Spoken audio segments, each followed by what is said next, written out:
टाउको दुख्छ भने टाउको फुटाउरा हुन्छ, तर यो आवाज रहेसम्म भ्रष्टाचारी र लुटतन्त्रको विरोध गर्न छोड्नेवाला छैन। यो शरीरमा एक थोपा रगत र एक मुठी सास रहेसम्म भ्रष्टाचारीको विरोध गरिन्छ र गर्नेवाला छौ। त्यसैले फेरि पनि भन्छु, कसैको टाउको दुख्छ भने टाउको फुटाउनुहोस्, तर हामी भ्रष्टाचारको विरोध गर्न छोड्नेवाला छैनौँ। भ्रष्टाचार, बेफिती, लुटतन्त्र र राज्य आतंक विरुद्धको नागरिक खबरदारी नेपालका लागि नेपाली अभियान। देशको लाभको छल गर्ने काम यदि एनसेलले गर्छ भने एनसेललाई यही सडकबाटै सदाको लागि बाई बाई गर्ने हिम्मत तपाईँ हामीसँग छ। यो साहससँग लिनुपर्छ तपाईँ हामीले, किनभने हामीले घरमा एउटा गाई पालेर दुध बेच्दै गर्दा त्यसमा कर तिर्नुपर्ने, एउटा साइकल चढ्दै गर्दा त्यसमा कर तिर्नुपर्ने, तर यत्रो अरबौं ठगिरहेको विदेशी कम्पनी के कर तिर्नु नपर्ने? यो भित्रको रहस्य के? अब हामीले खोतल्न जरुरी छ यो भित्रको रहस्य। सम्पूर्ण उपस्थित महानुभावहरू, यो भव्य समारोहमा पाल हुने तपाईँ सम्पूर्ण महानुभावहरूलाई म नेपालका लागि नेपाली अभियान चितवन शाखाको तर्फबाट हार्दिक हार्दिक नमन व्यक्त गर्दछु। टाउको दुख्छ भने टाउको फुटाउरा हुन्छ, तर यो आवाज रहेसम्म भ्रष्टाचारी र लुटतन्त्रको विरोध गर्न छोड्नेवाला छैन। यो शरीरमा एक थोपा रगत र एक मुठी सास रहेसम्म भ्रष्टाचारीको विरोध गरिन्छ र गर्नेवाला छौ। त्यसैले फेरि पनि भन्छु, कसैको टाउको दुख्छ भने टाउको फुटाउनुहोस्, तर हामी भ्रष्टाचारको विरोध गर्न छोड्नेवाला छैनौँ। आदरणीय उपस्थित महानुभावहरू, हामी यसरी सडकमा उत्रिनु देशव्यापी अभियानमा हिँड्नु यो हाम्रो कुनै पनि रहर होइन, यो बाध्यता हो। म सुरुवातमै भन्न चाहन्छु, किनभने हाम्रो पनि आफ्ना काम थियो होला, आफ्ना रोजगार थियो होला, आफ्ना पढाइ थियो होला, तर जब यो सरकार बन्यो, सरकार विभिन्न राष्ट्रघाती एजेन्डाहरू बोकेर हिँड्न थाल्यो। एउटा जनतालाई राम्रो गर्छु भन्ने खोल ओढेर भन्ने आश्वासन दिएर राष्ट्रियताको खोल ओढेर 2/3 मत लिएको सरकार, तर जब सत्तामा पुग्यो कहिल्यै पनि राम्रो काम गर्न सकेन, मात्र जनता ढाँट्ने, जनता छल्ने काम मात्र गर्यो। त्यसैले म भन्छु, सरकारको विरुद्ध उत्रिँदै गर्दा कतिपयले हामीलाई भने यो नेकपा एमालेको विरोधी, कतिपयले हामीलाई भने यो नेपाली कांग्रेसको विरोधी। हामी मात्र लुटतन्त्र र भ्रष्टाचारको विरोधी हौ। हामी नेपाली कांग्रेसको विरोधी पनि होइन, नेकपा एमालेको विरोधी पनि होइन। म सुरुवातमै भन्न चाहन्छु, यदि नेकपा एमालेको विरोधी हो भने कहीँ कतै मदन भण्डारीको विरोध गरेको सुनाउनुहोस्। तपाईँकै स्टेजबाट आजैबाट म बोल्न परित्याग गरेछु, बोल्न छोड्नेछु। कहीँ कतै बिपी कोइरालाको विरोध गरेको देखाउनुहोस्, आजैदेखि बोल्न छोड्नेछु। मैले सदा सम्मान गर्ने गर्छु सद्य मदन भण्डारी र विश्वेश्वर प्रसाद कोइरालाज्यूलाई। उहाँहरूको मार्गदर्शनमा हिँडेका पार्टी आज उहाँहरूलाई नै बेचेर, उहाँहरूको खोल ओढेर उहाँहरूलाई नै बेच्नतर्फ लागिरहेका छन्। हामी त्यस्ता गतिविधिको भ्रष्ट नेताहरूको मात्र विरोध गरिरहेका छौँ। हामीले कुनै पनि पार्टी विशेषको विरोध गरेका छैनौँ, तर भ्रष्टाचारको विरोध गर्न छोड्नेवाला छैनौँ। मैले बिहान मात्र केही मिडियाहरूमा हेरेको थिएँ, मेरै नाम जोडेर पनि केही एकदम अतिरञ्जित समाचारहरू छापिएको रहेछ, किनकि अहिले म यही अभियानमा नै बढी व्यस्त छु। एकदम अतिरञ्जित समाचारहरू छापिएको रहेछ। म यहीँबाट चुनौती दिन चाहन्छु, यहीँबाट चेतावनी दिन चाहन्छु। लुट्नकै लागि, केही पाउनकै लागि मेरो आफ्नो व्यक्तिगत जीवन धेरै सहज थियो। म आफै एउटा 19 वर्षको बच्चा, मेरो निजी जीवन केही पाउनको लागि धेरै सहज थियो होला, तर आफ्नो निजी जीवन र निजी स्वार्थलाई पूर्ण रूपमा तिलाञ्जली दिएर राष्ट्रको अभियानमा हिँडेको। त्यसैले यस्ता भ्रमहरू, यस्ता भ्रमित समाचारहरू सर्ने काम यदि हुन्छ भने त्यस्ता पत्रकारको विरुद्ध पनि लाग्न हामी बाध्य हुनेछौँ। म चेतावनी दिन चाहन्छु। आदरणीय आमा बुवा, दाजुभाइ, दिदीबहिनीहरू, म धेरै कुरा राख्दिनँ, तर आज यहाँ उभिएर मैले भन्नै पर्ने केही कुराहरू छ। जुन मैले अघि भने, यो सरकार बनेपछि राष्ट्रघाती निर्णयहरू गर्दै गयो। हामी त्यो राष्ट्रघाती निर्णयहरूको घोर विरोध गर्नेछौँ, घोर भत्सना गर्नेछौँ। सरकार बन्दै गर्दा, बीटीआईको सरकार बन्दै गर्दा जनतालाई ठुलो आश थियो। अब त यो सरकारले केही गर्छ, देशमा स्थिरता आउँछ, विदेशीको दमन, विदेशीको हेपा प्रवृत्ति केही कम हुन्छ। तर हामीले जे सोचेको थियो भयो त्योभन्दा ठिक उल्टो। किन भयो? भ्रष्टाचारले गर्दा भयो, भ्रष्टाचार प्रवृत्तिले गर्दा भयो। त्यसैले हामी भ्रष्टाचार, लुटतन्त्रको विरुद्ध गर्न आएका छौँ।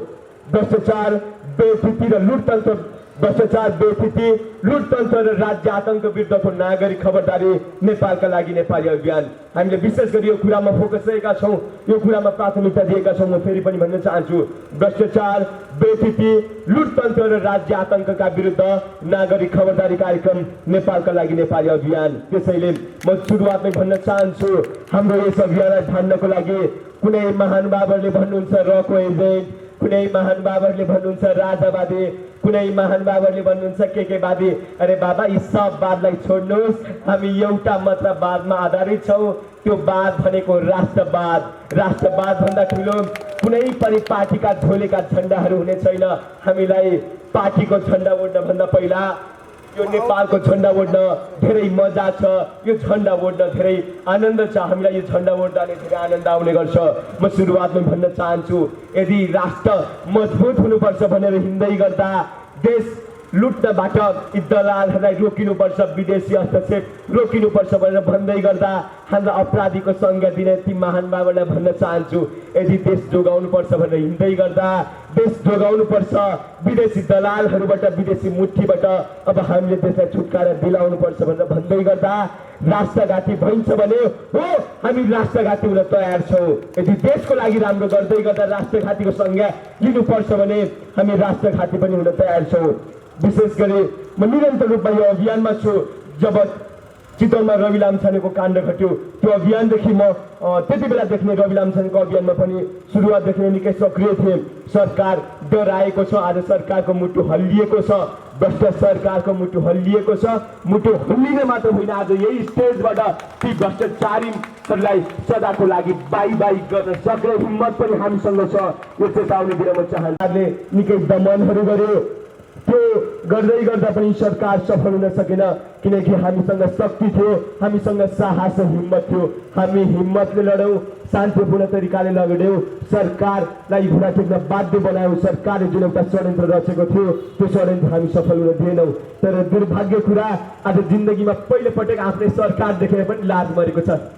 नेपाल सरकार एनसेलको कर्सलीको मुद्दा विरुद्ध डाक्टर सुरेन्द्र भण्डारी, बालकृष्ण उपानेजी लगायतका अधिवक्ताहरूले मुद्दा हालेर एनसेल विरुद्ध जितिसक्नु भएको थियो। एनसेलले कर तिर्नुपर्छ भन्ने फैसला भइसकेको थियो।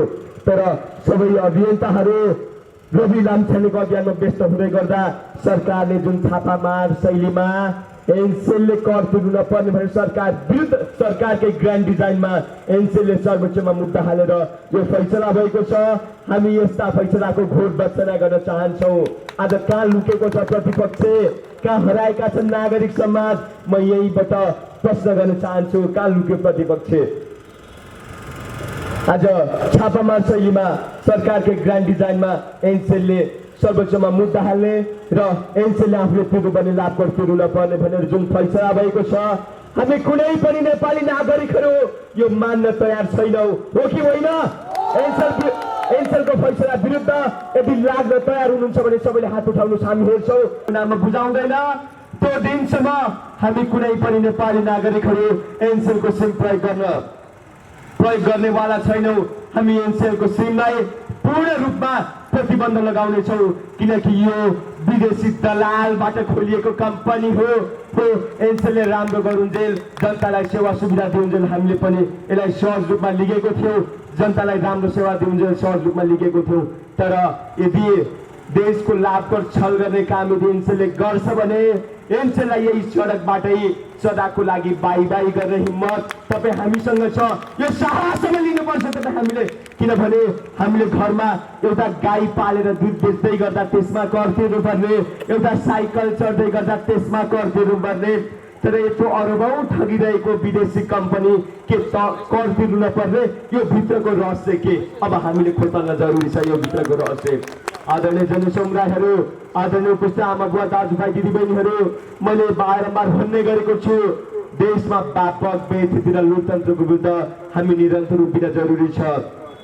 किनकि मैले अघि नै पनि भनिसके, म त एउटा 19 वर्षको मान्छे आफ्नो निजी जीवनलाई पूर्ण रूपमा तिलाञ्जली दिँदै यो अभियानमा सक्रिय हुँदै गर्दा म पछिका पिँढीहरूले, तपाईँ हामी पछिका पिँढीहरूले यसरी देशको लागि लड्नको लागि देशलाई विदेशीहरूबाट जोगाउनको लागि आफ्नो निजी जीवनलाई पूर्ण रूपमा तिलाञ्जली दिएर हिँड्न नपरोस्।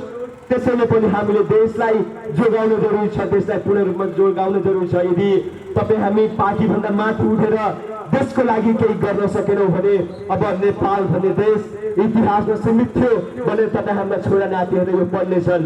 जसरी अहिले तिब्बत कसैको मुठीमा छ, एउटा स्वतन्त्र देश छैन, त्यसै गरी नेपाल कसैको मुठीमा भएको कुरा हामीले तपाईँ हाम्रा छोरा नातिहरूले यो कुरा पढ्न र सुन्न बाध्य हुनेछन्। हामीले त्योबाट पनि देशलाई जोगाउनु पर्नेछ, किनकि देश यो परिवेशमा एकदम छातीमा हात राखेर भन्यो भने नेपाल अहिले ठुलो धाराशायी अवस्थामा छ। यो कसैले गर्दा पनि होइन, मात्र 2/3 सरकारले गर्दा भएको हो र निदाएर बसेको प्रतिपक्षले गर्दा भएको हो। देशको राष्ट्रिय एजेन्डामा प्रतिपक्ष कहीँ कतै नबोलेको देख्दा अचम्म लाग्छ। यो सरकार 2/3 छुटाउन पनि गाह्रो भएको छ। यो सरकार मैले फेरि पनि भन्छु 2/3 हो अथवा 3/3 छुटाउन गाह्रो भइसक्यो, किनकि मूलभूत रूपमा हेर्न खोज्न पनि गाह्रो छ।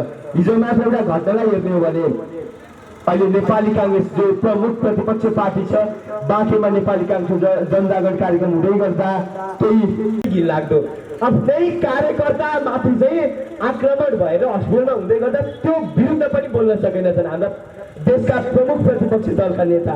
त्यसैले हामीले योबाट पनि पाठ सिक्न जरुरी छ। यो सरकार 2/3 होइन, म ठोक्का दिएरै भन्छु यो सरकार 3/3 हो। यो सरकार 3/3 हो, म ठोक्का दिएर भन्छु, किनकि वाइट बडी फैसला भयो, कहाँ गएर कुरा टुङ्गियो, देउबा। एनसेल काण्ड लास्टमा कहाँ नाम गरेर अड्कियो, देउबा।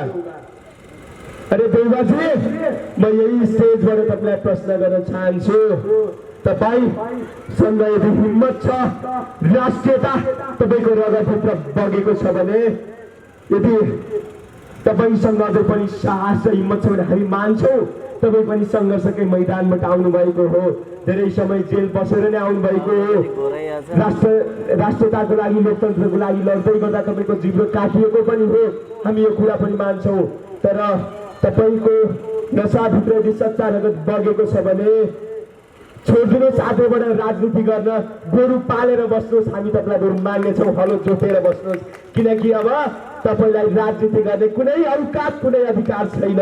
हामी यो कुरा खबरदारी गर्दै आएका छौँ। हामी सरकारको मात्र होइन, हामी प्रतिपक्षको पनि खबरदारी गर्नेवाला छौँ, किनभने नेपाली काङ्ग्रेस एउटा राष्ट्रिय एजेन्डामा निकै जिम्मेवार पार्टी हो। त्यसैले कुनै अहिले देशमा जति पनि यो घटनाहरू मचिरहेको छ, देश अहिले जतातिर लम्किरहेको छ, त्यसमा सरकारको मात्र होइन, मैले फेरि पनि भन्छु, यसमा म ठोक्वा दिएर भन्छु प्रतिपक्षको पनि हात छ, किनभने प्रतिपक्ष निदाउन पाइँदैन, प्रतिपक्षले पक्कै केही बोल्नुपर्छ। आदरणीय जनसमुदायहरू, एनसेलको कुरालाई लिएर भन्दै गर्दा, वाइट बडीको काण्डलाई लिएर भन्दै गर्दा तपाईँ हामीसँग छर्लङ्ग छ इतिहास के भयो, विदेशीहरूलाई नागरिकता बाँड्ने काम भयो, हाम्रा नेपालका लागि नेपाली अभियानका केही साथीहरूले त्यसलाई मुद्दा हालेर रोक्ने काम गर्नुभयो। तर कता कता सुनिन्छ सरकारले फेरि विधेयक फेरेर अर्को विधेयक पास गरेर फेरि नागरिकता विधेयक लिएर आउँदैछ अरे, विदेशीहरूलाई नागरिकता बेच्न सरकार फेरि तल्लिनु हुँदैछ अरे। यदि सरकारले त्यो गर्छ भने सरकारसँग अझै पनि सुध्रिने हिम्मत छैन, सरकार अझै पनि सुध्रिन सक्दैन भने म यही स्टेजबाट भन्छु सरकारको दिनगन्ती सुरु हुनेछ, किनकि तपाईँ हामी त्यसको लागि सक्षम छौँ। हामी नेपाली नागरिकहरू आफ्नो देशको लागि लड्न सक्षम छौँ, देशको लागि लड्न तयार छौँ। हाम्रो पहिलो प्राथमिकता भनेको सरकार सुध्रियोस्। सबै अभियन्ताहरू यो रवि लामछानेको अभियानमा चितवनमा व्यस्त हुँदै गर्दा, सबै नागरिक समाजहरू यसमा व्यस्त हुँदै गर्दा सरकारकै डिजाइनमा जुन छापामार शैलीमा एनसेलले सर्वोच्चमा मुद्दा हाल्ने र रातारात फैसला गरेर एनसेलले यो लाभ तिर्नु नपर्ने भन्ने फैसला भएको छ। हामी कुनै पनि नेपाली नागरिकहरू यो फैसलालाई मान्न तयार छैनौँ। मैले अघि नै पनि भनिसकेको छु, आजैबाट अभियान सुरु गरौँ, अहिलेबाट अभियान सुरु गरौँ। जुन दिनसम्म एनसेलले आफ्नो तिर्नुपर्ने लाभको नेपाल सरकारको नाममा तिर्दैन, त्यो दिनसम्म हामी नेपाल टेलिकमको सिम प्रयोग गर्नेछौँ। तपाईँ हामीसँग खुल्ला छ नेपाल टेलिकमको सिम, तर एनसेलको सिम प्रयोग गर्नेवाला छैनौँ।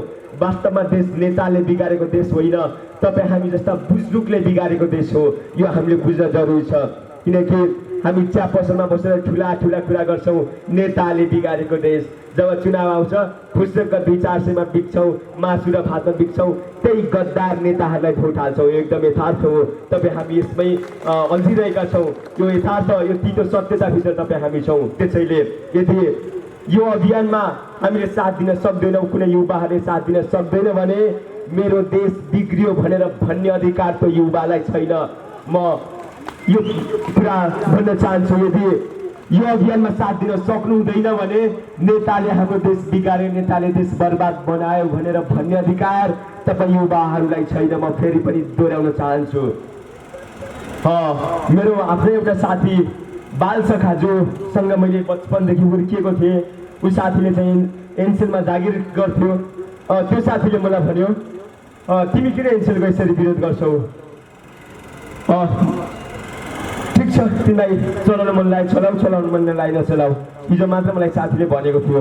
म त्यो साथीलाई यहीँबाट चेतावनी दिन चाहन्छु, साथी जागिरको गुलामी गर्न छोड्नुहोस्। पेट त ठेला बोक्रेले पनि पालेको हुन्छ, तर त्यो पेट पाल्दै गर्दा तपाईँभित्र कति स्वाभिमान छ कति स्वाभिमान छैन भन्ने कुरा हो। विदेशी दलालको झोले भएर पेट पाल्नुपर्छ भने बरु मर्नुहोस्, मर्दा ठिक छ, तर हामी विदेशीको झोले हुनेवाला छैनौँ। किनकि हामीसँग छुट छ, हामी स्वाधीनतामा रहेका देश छौँ। मैले फेरि पनि भन्छु, यदि 162 अर्ब एनसेलले ठग्दै गर्दा त्यसले धेरै ठुल्ठुला प्रोजेक्ट बन्थे, कतिवटा फास्ट ट्र्याकहरू बन्थे, विभिन्न प्रोजेक्टहरू बन्थे।